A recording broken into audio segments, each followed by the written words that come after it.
I'm smoking. Gotta go. Wait, let's do it. No. I'm not. I'm not.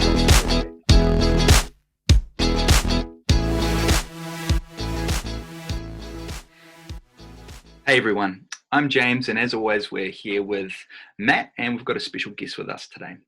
But before we jump on to them and introduce our guest, I want to introduce the topic that we're talking about today.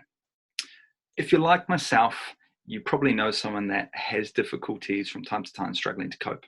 Maybe it's even yourself.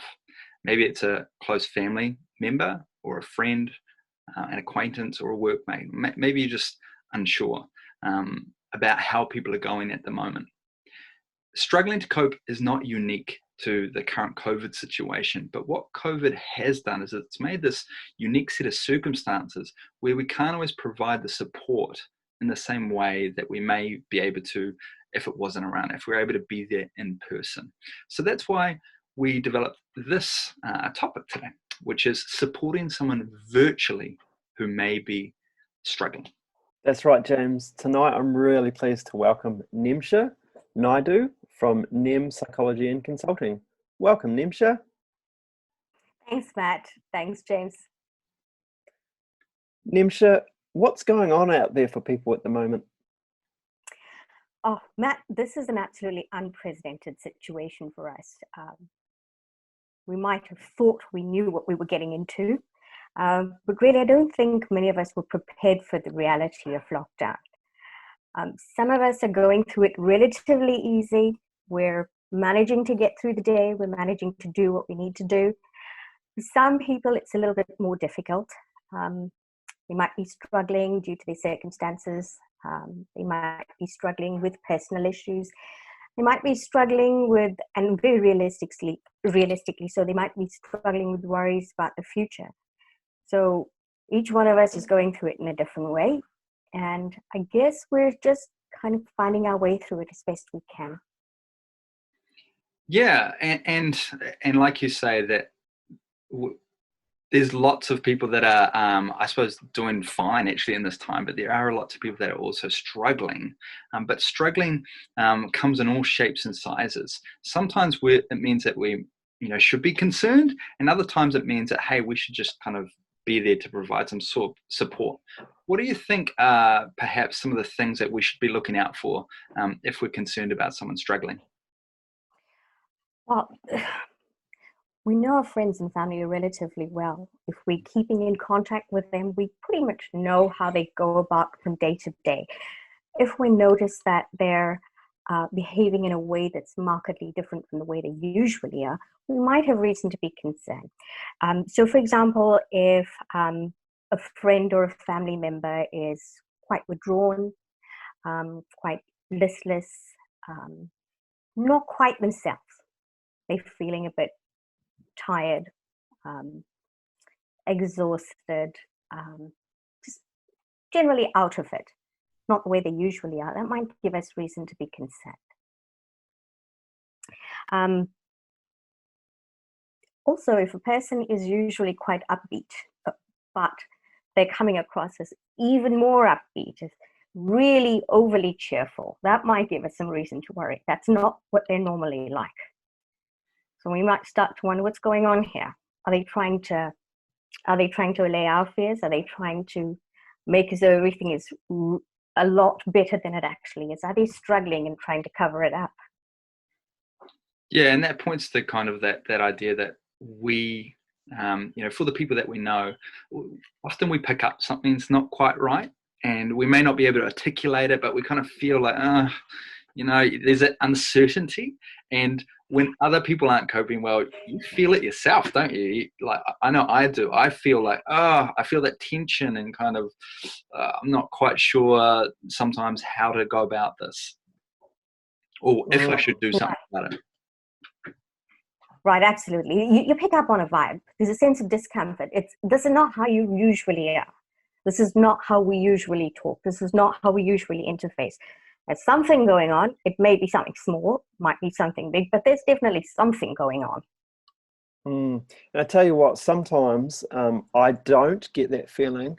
And in fact, sometimes I can be totally oblivious, and then another family member will tell me, hey, I'm really concerned about blah, blah, blah. Mm. Or a friend might say that we think you should talk to them because obviously I'm a psychologist, so I'm going to sort it because I'm amazing. But You are. I'm there and I'm like, oh, okay, now I have to have this conversation. How do I have this conversation? So that's my next question to you both. Yeah. You've got this either you got this feeling or someone's given you a heads up that somebody else might be struggling, and we have to do this virtually at the moment. So how do we have that conversation? Well, that's a really good question. And it can actually be quite an uncomfortable feeling if you've got to approach someone that you're kind of wondering, is there something going on? I've got secondhand information. Something is going on. Do I actually have the kind of relationship where I can ask? Or am I overstepping the mark? Mm-hmm. So it might be a good idea to have a conversation and actually start by saying, I might be overstepping the mark, and please tell me if I'm overstepping the mark. I'll pull back if you don't want to say anything, but I just want to know, how's everything going? How are you doing? Just open it up like that, making a real open-ended question. Don't assume that something's wrong. Don't feel this pressure to jump in and say, hey, I think you're really struggling. I'm here to talk you through it, to help you through it. It might not be what the person needs. It may be that the person is feeling a little bit worried and a little bit apprehensive, as most of us are feeling right now. Maybe you're just not the person they want to talk to. Maybe there's someone else that they might want to talk to. Maybe they want to talk to you, but you won't know until you ask. And that's it. Just ask. Yeah, and that takes the pressure off a little bit as well, because sometimes you feel like you have to, you kind of prepare a response like, oh, I need to know what to say and what to ask. And you can feel like almost disabled, almost like, oh, I'm not sure how to do it, so you don't do it. And I like that, taking the pressure off and just going, actually just be a friend, or just keep it open-ended at the start and just ask them, how are you actually going? But before we kind of talk about, I suppose, a few more of the ways that we might do that and the environment and those sorts of things, coming back to virtually, what's kind of the first things, what are some things that we should think about if we are going to, make contact in the current circumstances? Mm-hmm. Well, I think it's really important to know what the person's circumstances are. If they don't have privacy, if they don't have a safe space to speak, they might find it really difficult to talk to you. They might find it really difficult to even answer basic questions. So kind of get a gauge on, does this person have the space to speak? Does this person have a private area? Mm-hmm. I know recently I spoke to someone and she really did want to speak to me, but she had a lot of people in the house with her at the same time. She had no privacy. And we had to decide, well, this is not a good time. She really did want to speak, but that wasn't a good time. We'd postpone it until she had some time and space to talk. So yeah, be mindful. Another person might not have the privacy. Also be mindful of your own situation. Do you have the space? Do you have the privacy to speak about something like, to ask questions like that? And if the person does want to talk, do you have the time? Do you have the time to actually sit and listen attentively? Yeah, good point. Because if they bring something up, it's really important if you ask a question that you be willing to hear the answer. Instead of saying, well, yeah, thanks for that. Sorry, you've brought up something really meaningful, but I've got to run away right now. Yeah, really good. Exactly. Or if you've got your kids running around going, Mom, I'm hungry. Sorry, I just got to go feed the kid. Make sure you've got the time and the space. If you're asking a question, make sure you're willing to listen to the answer. And how would you ask these questions? Would you flick them a message? Would you ring? Like, what do you think is the best way to do it? What's the gold standard? It might be a good idea. I don't know if there is a gold standard, but I'm thinking it might be a good idea to just send them a text message and say, hey, are you available to talk? If not now, then when? So give them some time to prepare. A text message is good, but an actual face-to-face over some virtual communication is better. I think that you can really get a sense of what's going on with the person, body language, gestures. Although it's not the best way to do it, it's the best that we have right now, and it's definitely more personal than a text message, I think. So kind of like a hierarchy. So yes, in person would be the best possible way, actually going around, but we can't do that. So so kind of saying that actually the next step down there is probably a video message, and that way you can actually see them. And depends on what's available to a person. The text message is not really getting your message through, which it really doesn't get it through as well as you'd want it to, I think. Next level would be a telephone conversation, and the next level will be a face-to-face virtual conversation. I tell you, I'm just thinking of a time where I made a mistake in this area, and that was I was driving. Sometimes for work I have to drive a while, and I knew someone was struggling, and I wanted to talk to them. So I thought, oh, I'm driving, so now would be a good time to talk to them on the phone. So it wasn't video, it was via phone. And actually, after that conversation, I realized that I probably should have either seen them in person or called them on video, because I wasn't interacting at the level I should have been for that conversation. I was still driving, I was focused on the road, that sort of thing as well. So well, yeah, that's important, that you give that person your full attention. If you're going to be talking about important things like how are you doing, and if an issue comes up, you don't want to sound as though you're distracted. Well, you don't want to be distracted. And I'm thinking, if you're driving, you are a bit distracted. You're not really giving that person your full attention. Yeah, great point. And it shows value on the conversation, doesn't it? It shows that sense of genuineness that you actually care. Like, you may be very genuine, but if you're asking how they are, but you're actually trying to order your groceries online and cook dinner at the same time, it doesn't communicate that in that same way. And people then are probably less likely to actually be honest and open. Yeah, and a person would know if you're distracted. I mean, I think I would know if someone was half-heartedly listening to me. I'd like to think I would know. I would like to have someone's full attention.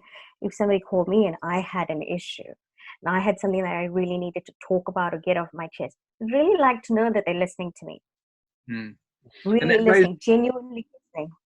Yeah, that raises a few of the possible things that you probably what not to do in this situation. But before I jump there, to you, Matt and Nimza, what are some other tips that you can think of in terms of when you do actually engage in that conversation to maybe support and facilitate a good conversation around difficulties? Mm-hmm. Well, I think the most important is to be present and listen attentively. Listen to what the person is saying. Ask questions, but ask questions so that you get a good gauge of what's going on for that person, rather than right down to the bottom of what that issue is. Often it's not important to drill right down. You just want to get the sense of what's going on.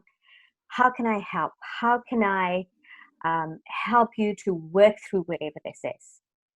Right. So listen attentively, be present, validate the person. And validate means that you're actually listening empathetically. You're not judging, you're not trying to solve, you're not trying to make the person feel as though they're not doing a good job. You're actually there, you're attentive. So yeah, really important, just be there to listen. Ask questions, by all means ask questions, but if you find that the person is really not being responsive, it could be that the person does not want to speak at that time, they're not feeling comfortable to speak at the time. But you've also got to accept that maybe you're not the person that they want to speak to about that issue, if there is an issue.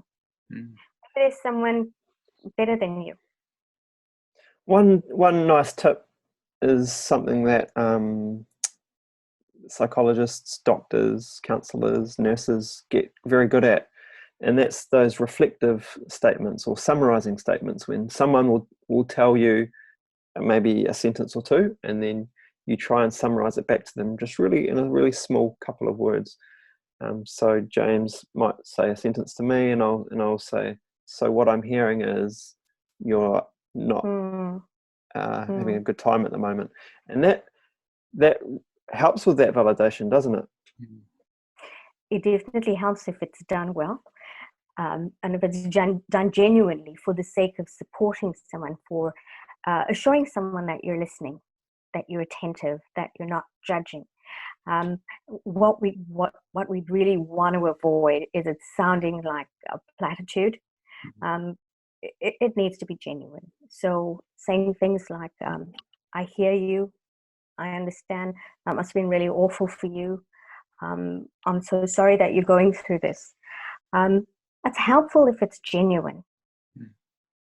What you don't want to do is sound as though you're trying too hard and you're trying to come up with some validating statement, when really sometimes it's actually better to just listen. Yeah, be yourself in how you do it. Absolutely. Yeah, And so- you're not trying to be a mental health professional. You're not trying to be a counselor. You're not trying to be a social worker. You're trying to be a friend, a brother, a sister, cousin, daughter, son. That's some great advice, Nimza, and that talks to some of the things that maybe aren't as helpful at times. Are there any other things that maybe aren't so helpful that we will kind of try to want to steer away from when we're in these conversations? Yeah. Well, try not to make it about yourself. If you're going to listen genuinely. It's not very helpful to say, oh, well, I hear you, when I was in this situation, this is what I did. Try not to offer unsolicited advice. If somebody asks for advice, we'll certainly give you advice. And bear in mind that, you're giving you advice from your perspective, and it's not the gold standard. It's not what everyone should do. It might work for them. It might not work for them. Try not to be judgmental. Try not to say, oh, I'll be all right. It'll be fine. It'll pass. Try not to be dismissive. If you're validating, you're really hearing that the person is going through something, and you need to be a good and supportive friend, rather than saying, oh, don't worry, it will pass. And often when we say things like that, we're actually trying to deal with our own discomfort. And we do feel uncomfortable hearing about other people struggling through things.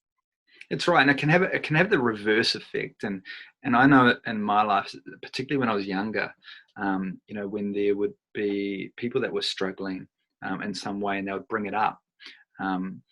It's a big deal to bring it up, and the kind of classic Kiwi attitude, and that's maybe a bit harsh to say Kiwi attitude, but an attitude that had come across in different times is you just need to harden up. And actually, maybe that's probably because of their experience. I've struggled with stuff and I've had to just grit it out. But what it can do is have that reverse effect where people go, well, I'm clearly not coping well. I'm clearly, something's wrong, broken, defective about me. So therefore, and then that makes it worse. So steering away from those sort of statements. How do you both go with this dilemma sometimes, where someone brings up a problem and you can either try and fix it for them or support them in it? And how do you make the decision? Because sometimes you might be able to fix the problem for them. How do you choose to fix it, or what to do in that situation? I think a good starting point will be to ask, do you want me to help, or do you want me to listen? Oftentimes people are talking about things because they want to be heard. They don't necessarily want a solution. They don't necessarily want you to jump in and fix things. I know there are often times when I speak to my friends or my family members and I just want to say something. I just want to say, I'm really feeling awful today, or I'm really feeling overwhelmed, but I don't want them to fix it. I just want them to hear that that's how I feel. So it might be helpful to ask, would you like me to do something? Would you accept any help? Or do you just want me to listen? Great advice. Oftentimes we feel this pressure to jump in and say, well, what I think you should do is, or when I was in this situation, I did this. It might not be helpful. What would you say if, I'm trying to think about some of the things that might come up for people who wanting to support someone. And one of the things that are is quite common, particularly with low mood and depression, is that when people are struggling, they tend to isolate themselves. They tend to withdraw or pull back. And that can be pretty scary when you're on the other end and you're not sure. You're like, oh, I don't know what help they need. What do you do if you're concerned about someone and they don't message back, or they don't respond, or maybe they just say I'm fine, and you feel like they're not? Well, I think in some cases you might just have to accept that the person's not ready to talk at that point in time. You could extend the invitation and say, I am here if you want to talk, or I'll call back tomorrow just to have a chat. Right? And as I said before, it might be that you're not the person that they want to disclose to. But maybe you could ask, is there someone else that you would rather speak to? And would you like me to get in touch with that person, or are you comfortable getting in touch with that person? And I think that's a great place to start from that position. And maybe I'd add to that is, if you were really concerned, if there was significant concerns, like you thought they might be at risk hurting themselves or others, that you would maybe reach out to someone that they know that's in their bubble, and talk with them. Or if there was obvious things they've expressed, hey, there's something going on, there's a plan to hurt themselves or others, then obviously those normal avenues of the police or the mental health hotline, or something to support you in making some good decisions in that. And I think just one thing on that is, if you have a concern, you can ring the mental health hotline and ask them for their advice. You don't have to dob in the other person, or you don't have to set wheels in motion. You could just say, hey, I'm a little bit worried. I'm not quite sure where to go on this. Can you talk me through this? Yeah. There are a number of options for escalation. As you said, Matt, you could call the line yourself.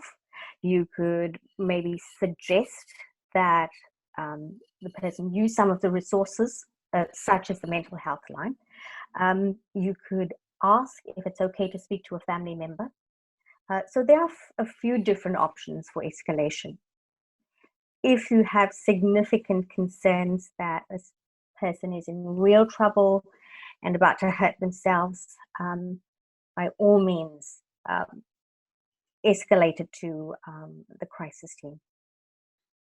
And probably to add to that is that for most of the people that we're concerned about, that's probably not the likely scenario.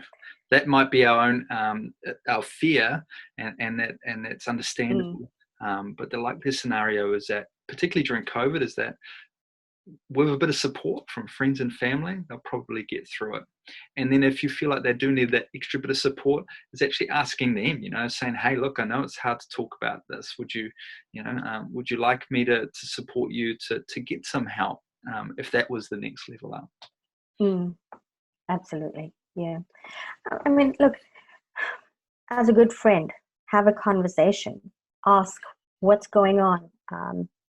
Say anything I could do to help. Do you need my help? Or do you just need me to share a recipe, a song, a movie online? We can be supportive in so many ways. Just our presence is support enough, I think. Actually, being a friend, it might be the support that they need, and it might be just that a virtual board game, or a virtual cup of tea, and I'd recommend is increase the contact or the frequency, the amount of contact that you do have if you're concerned with them, just so that you're just regularly keeping up to date. And if you do feel awkward and odd, it's understandable, but actually once you start that conversation, it'll be easier to kind of come back to in the future. Sometimes we do need to have courageous conversations, or difficult conversations, uncomfortable conversations. Not all the time, and I think it's like both of you talking about, sometimes it's about understanding your relationship with the person. But if you are wanting to have a difficult or a courageous conversation, some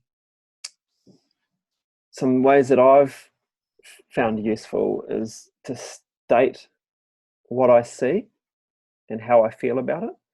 Not saying that it's right, but just saying, hey, I'm noticing that you've been playing your Xbox all day for the last 7 days, and that's unusual, and you're not eating or very well, and you're not going out for your run like you usually do, I'm just a little bit worried about that. I wonder if can we talk about that?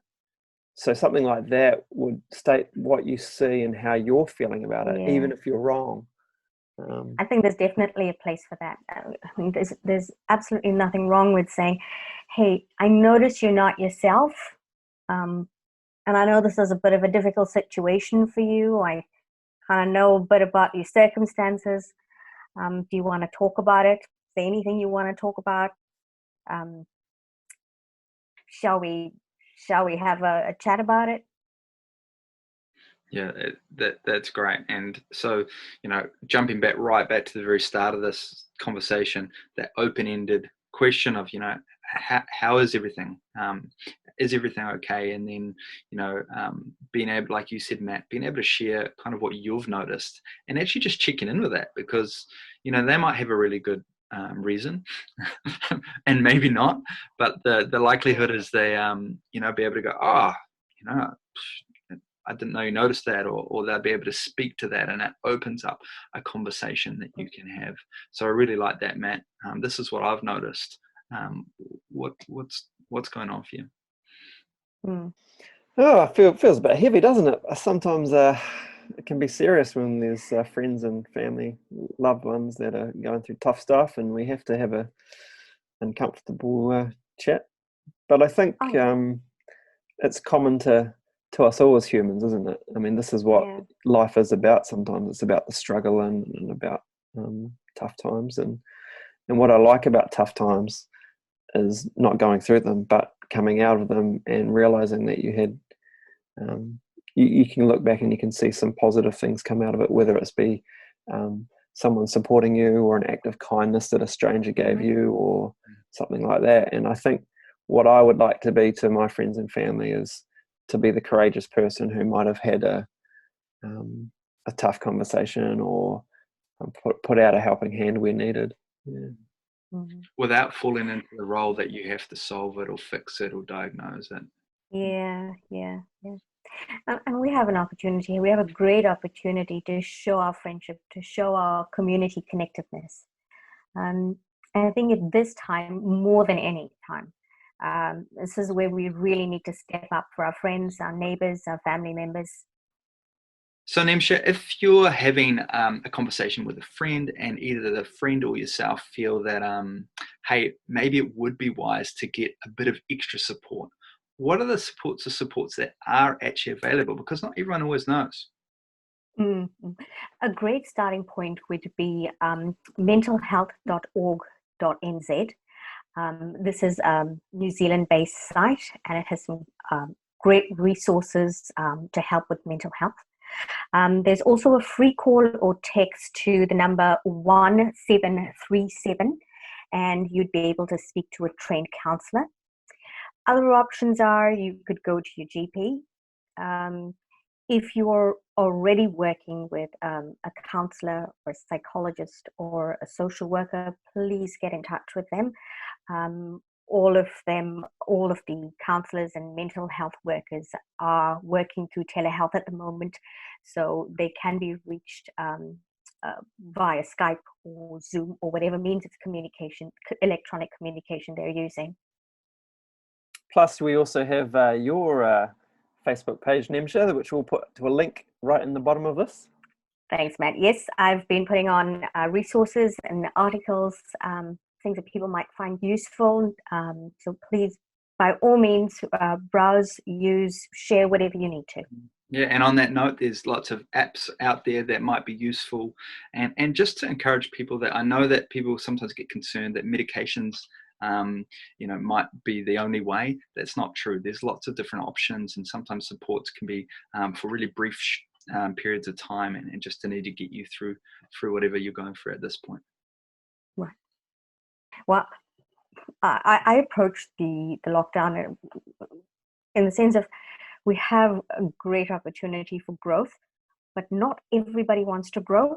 Some of us just want to get through it, and that's fine. That's fine. do whatever you need to do. Get through it, survive it, grow, learn a new language, whatever gets you through it. No judgment. Just, we're all in the same boat together. Let's just do what we need to do. Well, I'm going to go play Xbox then. It's been great, Nimza. Thanks, James. All the very best, and thanks for coming to share and talk with us. Thanks for having me, you guys. You're doing great work.